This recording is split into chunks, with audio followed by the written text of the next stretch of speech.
Le bus m'emmène dans la ville d'Hébron, ancienne cité à la minorité d'Hébreux. Souffleur de verre pour le compte de mon oncle. Mon nom c'est Daoud, un arabe au regard ténébreux. Je suis né dans ce genre de nid, tout près du quartier juif, en Cisjordanie. Jamais je ne sors la nuit, pas par peur du noir, mais par un couvre-feu qu'on me force à suivre.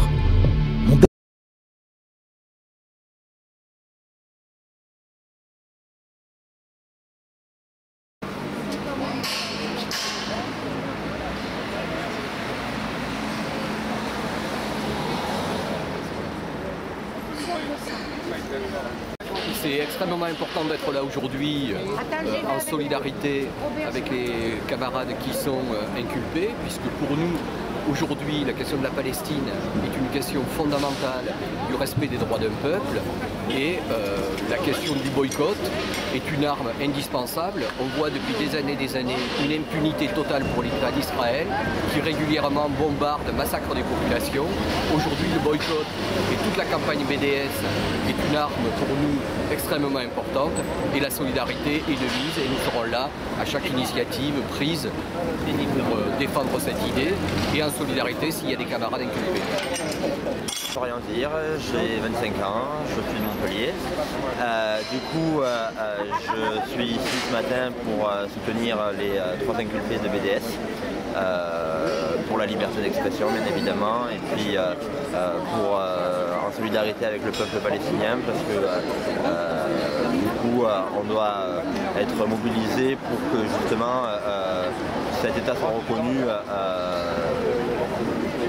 de manière internationale pour que justement les droits, la paix et le peuple ne soient pas soumis par l'État d'Israël.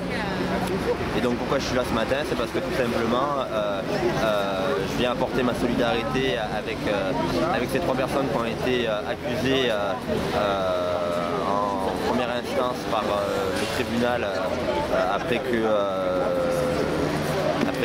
aient été relaxés d'avoir tout simplement appelé à boycotter des produits venant des colonies d'Israël. Moi je boycotte également,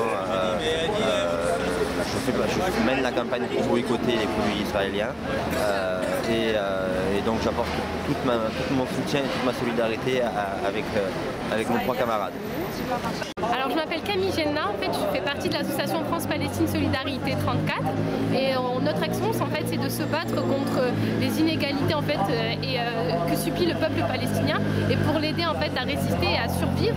Et donc ce qu'on demande c'est la fin de la colonisation et la fin de la complicité de l'aide financière qu'apporte la France, comme l'a déjà fait grâce à notre mouvement La Hollande qui a cessé beaucoup de ces mouvements et comme l'UE a demandé récemment dans ses lignes directrices, on demande d'appliquer ça également en France entre autres. C'est bon.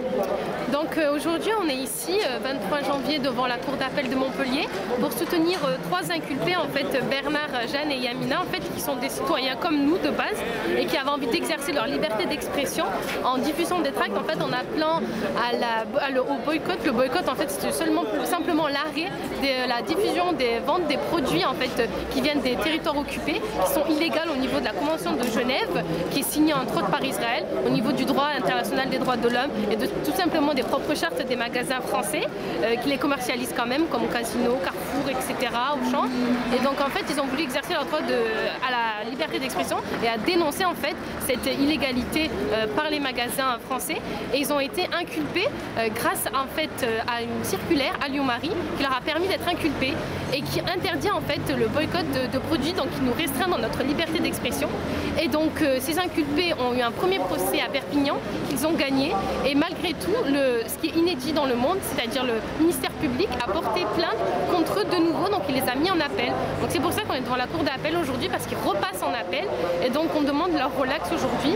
Et ce sont des militants en plus, ce qui est ironique, c'est qu'ils sont les premiers à être bien sûr antiracistes, mais ils sont aussi antisémites. Donc on les accuse d'être antisémites alors qu'ils se battent depuis plus de 30 ans contre l'antisémitisme.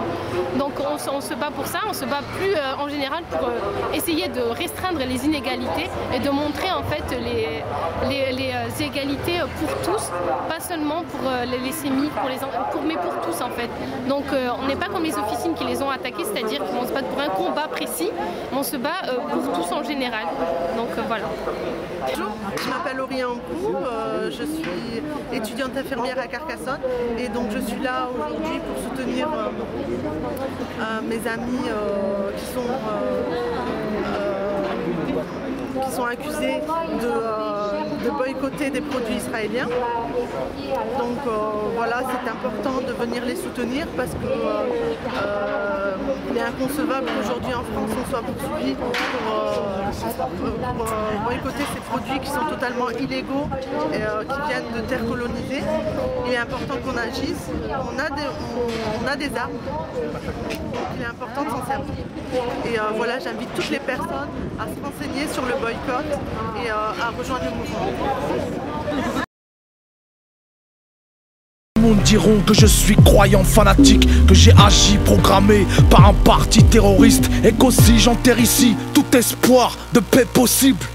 J'aurais mille raisons de me ceinturer le torse, ce qu'a enduré mon peuple dans un sanctuaire de la mort. C'est blocus, mépris, obus, phosphore blanc occulte, bouscule l'ONU qui fait semblant. Interdiction d'accès à certaines professions, et sur ta carte d'identité on y appose ta confession. C'est donc ça la seule démocratie du Proche-Orient, agir en toute impunité sans qu'on ne lui reproche rien.